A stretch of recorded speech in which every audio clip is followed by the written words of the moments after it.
Chia-seemne vesi. Siin on ta 1,5 tundi mul olnud. Näed, selline. Chia-seemnetega on selline lugu, et ma ei oska teda sageli kasutada. Nüüd õppisin chia-seemne vett tegema koos sidruniga. Et see peab natuke punduma, võib-olla isegi tund, 2, terve öö.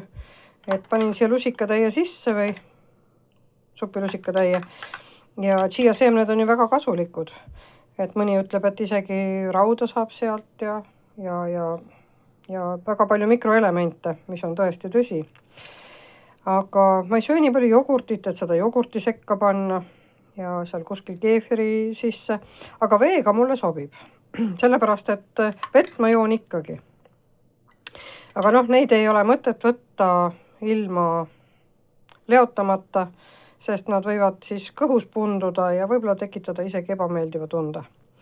Aga vees on ka sama asi, et noh, tuleb mõõdukas kogus neid, siia viskasin sidrunitükikese sisse ja panin siia nad punduma, et siis ma nad joon selle vedeliku sisse ära ilusasti ja saangi selle mikroelementide ja vitamiinide kasu endale.